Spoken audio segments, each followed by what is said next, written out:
This is Onstage at the Sanghrial, coming to you from not so sunny Stockholm, Sweden.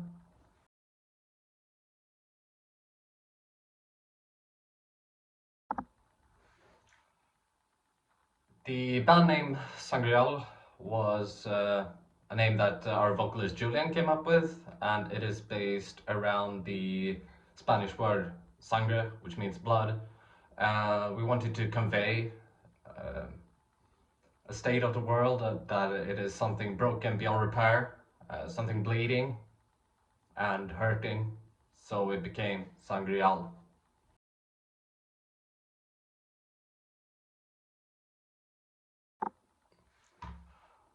The album Human Depletion, well, it started out in 2020 when me and Julian founded the project. We started writing for it. I had a couple of old songs that were approximately from 2018 or something like that. But it was a lot of back and forth, so to say. We had members coming and going, having a hard time finding a good drummer who was solid enough to make the material as good as possible, and also a lot of other side projects at the same time, which were taking up a lot of, or not really side projects, but other projects taking up a lot of time. So it was finally when we found our current drummer Arvid from Entrails that the process started getting going again, and the recording process went really smoothly. In approximately half a year it was done with all the recording and everything, and then mixed and mastered at Dark Prod Studios, which was a very good job by Dark Prod, who did a very fast and amazing mix.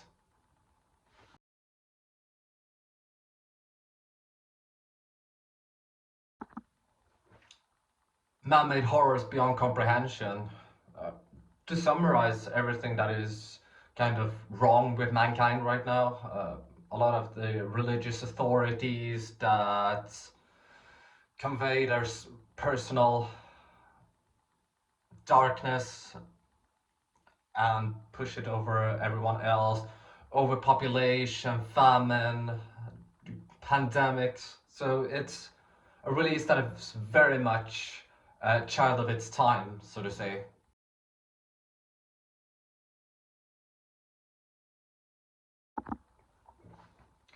The idea for album cover was we wanted to do our own kind of graphic design first, but after a lot of discussion, me and Julian realized that we both were huge fans of the art of Albrecht Dürer, who is an amazing medieval artist.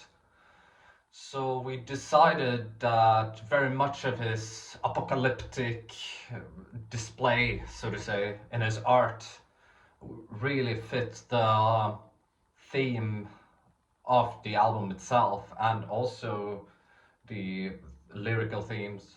So we decided to go for the art of Albrecht Dürer for the album cover.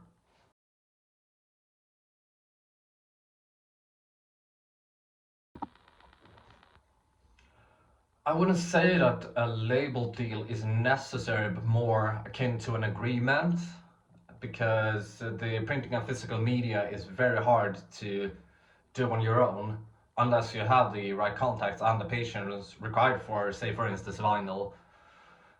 So it would be more of kind of licensing out the rights to the record to a record label, rather than going for these kind of old school contracts where you have a certain time span that you release albums.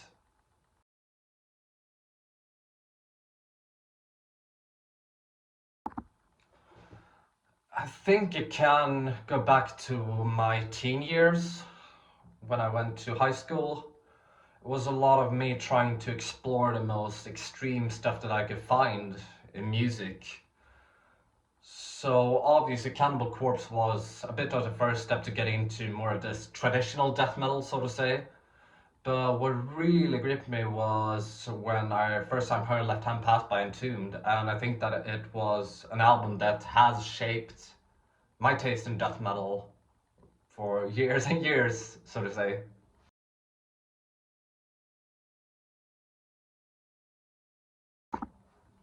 Well, I mean, I could go on for days about this topic, and I have so many gripes with it. But to narrow it down, I would say that it's the risk advertisement that a lot of record labels and promoters have nowadays, that you see the same five or six bands circulating, playing shows every time, and it gets boring, you know. And it's also that the risk advertisements for record label is that usually they sign what is trendy and not necessarily what is good. So that is something that I would change. And there are a lot of people here in the local scene that are doing a great job to combat this issue. But I would say, yeah, that is one thing that I would like to change about the music industry nowadays, and it's the that labels and promoters should take a lot more risks in signing bands, because you'll never know where you might wind up with a release.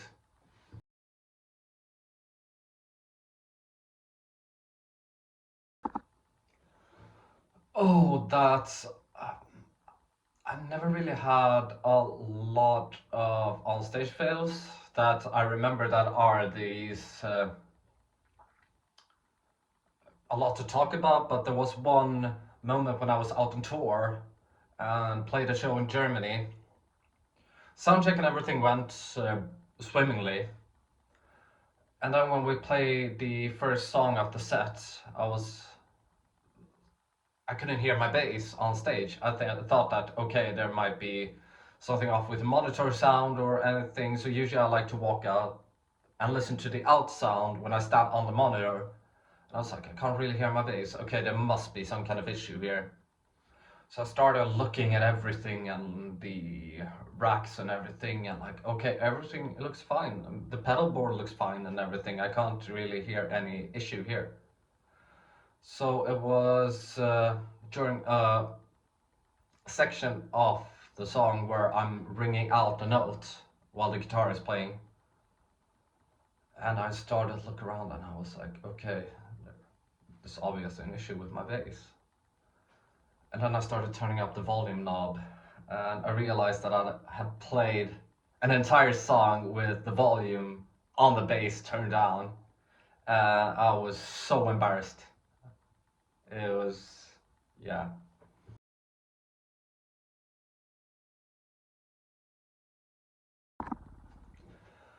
Regarding albums, I went back to Curse Upon Prayers, The Worship, Orthoprax Satanism. An amazing black metal album, which I got back to after I went and saw them live a couple of weekends ago. And a band that is just an amazing live experience, and highly recommend to check them out. And films, I've been going a lot to the Swedish Film Institute here, as they have a lot of screenings seasonally of amazing movies.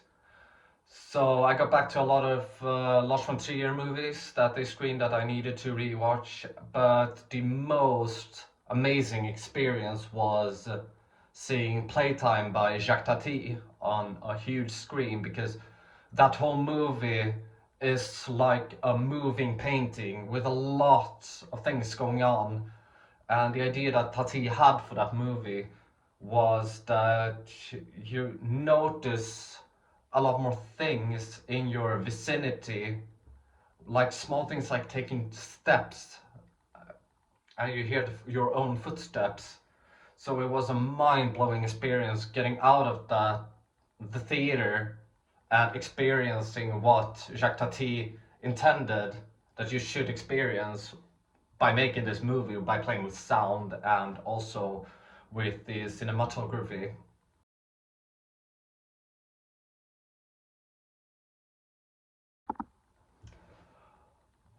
I don't know, I feel that death metal is very diverse and disjointed. Currently, there are a lot of bands from different countries that are doing their own thing. You got the vast expanse of different subgenres within death metal, and there are a lot of great bands like Carnation, Ulcerate, who are just doing mind-blowingly amazing work. But I do think that the majority of stuff is unfortunately very mediocre.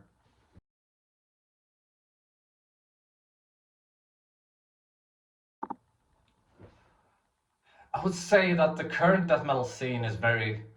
Now I'm going to make a little bit of enemies here, but I think that it's very stale and bland.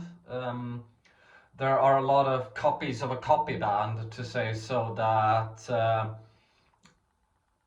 not many good bands, and they lack the attitude that a lot of those of their predecessors had. With the punk riffs mainly is one aspect that I brought into Sanghrial, which I was lacking in a lot of contemporary death metal, is that not many have this old Discharge and Dysphere riffs that I love.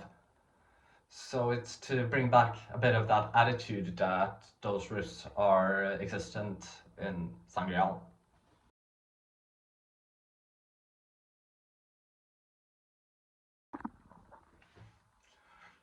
It's a hard pick, but I will have to go for Like an Ever-Flowing Stream by Dismember. It just, from the first note, it grips you, it hits you, and every time someone puts it on, I know my neck is going to hurt the next day.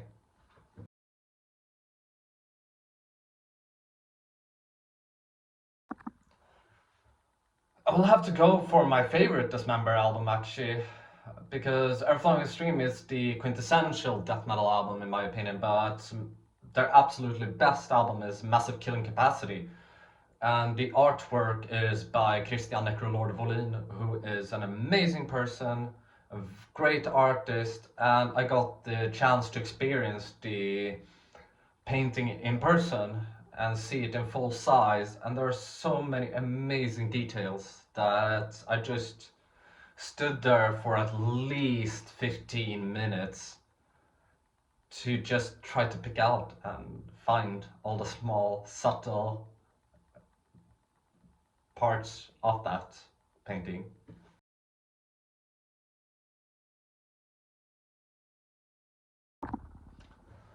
Right now we're looking for someone to press physical media for our latest release, and then we all have our own bands and projects. For instance, with Entrails releasing a new album soon, and they put out a really killer track just recently, the other day. So highly suggest to check out and support. It's not going to be a fun story actually, this one, but it's more rather bleak and depressing.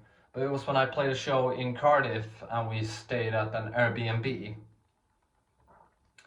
To just go out there and have a morning coffee just across the street on the main street of Cardiff was a very depressing sight, with trying to not step on heroinists lying right outside of the Airbnb. So it was rather bleak, I would say. No shower for a week, just regular tour business. Never drunk on stage, so it kind of narrows it down to an accidental stage fart. As much as I love my fans, it will have to be a 5-star hotel, because I'm getting old, I'm grumpy, I'm tired, I need my rest. Just any lager beer from the backstage works. It's a regular one, but Carlsberghof, I think, is, to be more specific, would be the best. Keep supporting artists that are talented and support them with everything that you can support them with, so that they can reach the heights that they deserve. And listen to our latest record, Human Depletion. I'll scale it, check it out.